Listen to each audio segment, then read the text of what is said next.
ito po ang ating update patungkol sa minomonitor natin na si Bagyong Tino at yung papasok sa PAR na tatawagin nating uwan o may international name na Fung Wong, nang ibig sabihin ay Phoenix Mountain na galing sa Hong Kong, China. At dito sa current location, yung huling update natin sa lokasyon nitong si Bagyong Tino, ito ay nasa layong 490 kilometers west-northwest ng Pag-asa Island, Kalayaan, Palawan. Ito ay may epekto, pero indirectly na lang. Yung trough o yung buntot na lang niya, yung nakaka-apekto dito sa Palawan at ganoon din naman sa probinsya ng Tawi-Tawi. Ibig sabihin, nandun pa rin yung tsansa ng mga pagulan na posibleng maranasan natin doon sa binanggit natin na probinsya. Sa Palawan po yan at sa Tawi-Tawi. Patungkol naman sa magiging track nitong si Bagyong Tino, within this day ay nakikita natin sa ating analysis na magla-landfall na ito dito sa bansang Vietnam. At lumabas na rin ito ng Tropical Cyclone Information Domain natin. Gusto rin po natin ipaalam sa ating mga kababayan na after po ng Philippine Area of Responsibility, ay meron pa tayong mas extended version yan na tinatawag natin Tropical Cyclone Advisory Domain. At dun po nakapaloob yung bagyo na minomonitor natin na isa pa. At meron pa tayong Tropical Cyclone Information Domain na mas malaki pa at umaabot ng hanggang sa Pacific Ocean. At lumabas na nga po din ng ating Tropical Cyclone Information Domain itong si Bagyong Tino. Kapag nasa loob ng information domain natin yung isang bagyo, ay binibigyan po natin ito ng binibigay natin impormasyon tungkol dito sa mga bagyo na nasa loob nun dito sa Pag-asa. Patungkol naman sa isa pang bagyo na ating minomonitor, sa kasalukuyan ito ay nananatiling tropical storm. Pero kung papansinin natin yung lawak ng kaulapan na may kaugnayan dito sa bagyong si Fung Wong, ay malawak po ito. Umaabot ito ng 700 kilometers mula sa sentro. At nakikita natin sa ating analysis na sa mga susunod na oras o araw ay bahagya itong liliit habang ito ay mas nag-i-intensify pa. Pero eventually ay mamuli itong lalawak kapag ito ay naging super typhoon na.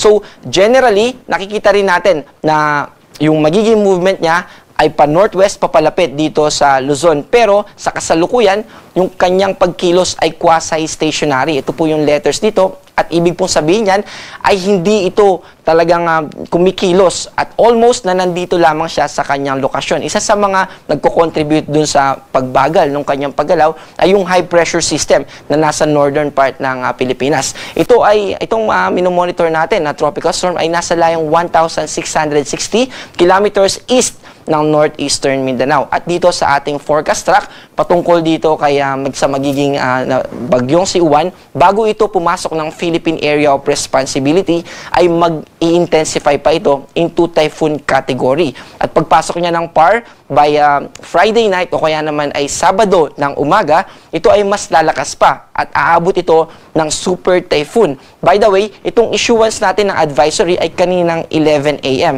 Yung advisory kasi natin ay nire-release natin every 12 hours. At pagpasok niya ng Philippine Area of Responsibility ay bulletin naman yung ating i-release ng frequency ay every 6 hours. At kapag landfalling yung bagyo, tinataasan natin yung frequency natin at ginagawa natin every 3 hours. At ganoon din naman yung ating mga live weather updates. Nagiging 3 hour ito, lalo na kung ito ay tatama sa ating kalupaan. Balik po tayo sa track. Yung track po nitong magiging si Bagyong Uwan ay mananatiling pa northwest at babaybayin niya yung probinsya ng Isabela or Aurora. At mananatili siya dahil sa interaction sa kalupaan, mananatili ito na typhoon category habang binabaybay niya itong northern Luzon. So maaapektuhan po yung Cordillera Administrative Region, nandito po yan sa gitna, ganun din yung Cagayan Valley Region, ganun din yung Ilocos Region, Central Luzon, at dito sa Metro Manila at Southern Luzon, dito sa Metro Manila, posible na magtaas tayo ng signal number 1. Again, hindi po ito yung eksakto. Ito lang po yung pinakamataas na probability o tsansa na ito yung tatahakin ng bagyo.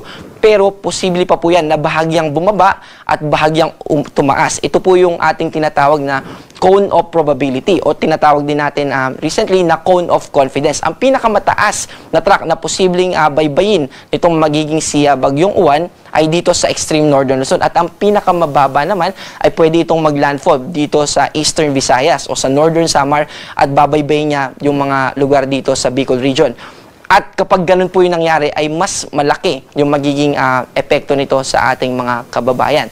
Kaya pinag-iingat po natin yung ating mga kababayan ngayon pa lamang dahil sa mga susunod na araw ay magtataas na tayo. Pinakamaagang signal number 1 na i-issue natin ay by Friday night. And by Saturday, nakikita natin na yun yung araw na magtataas na din tayo ng gale warning o babala patungkol sa matataas na alon.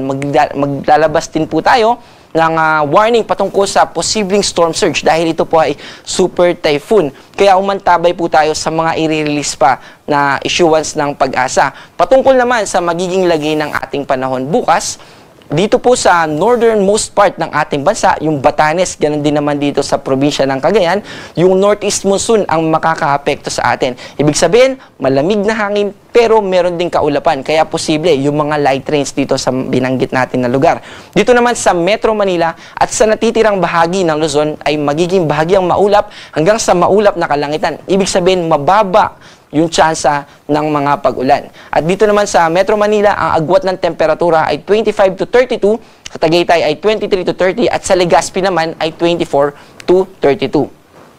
Dito naman sa Palawan, sa buong Visayas at Mindanao, partly cloudy to cloudy skies din. Ibig sabihin, ay mababa yung tsansa ng mga pag-ulan pero posible pa rin yung mga localized thunderstorm. Yung localized thunderstorm naman, ito yung mga pag-ulan for a specific area lamang and for a short period of time. Kapag umabot ito ng 2 oras, ibig sabihin well-organized o talagang hinog, malaki yung kaulapan na nagpaulan sa atin o nagdala nitong mga thunderstorm na ito.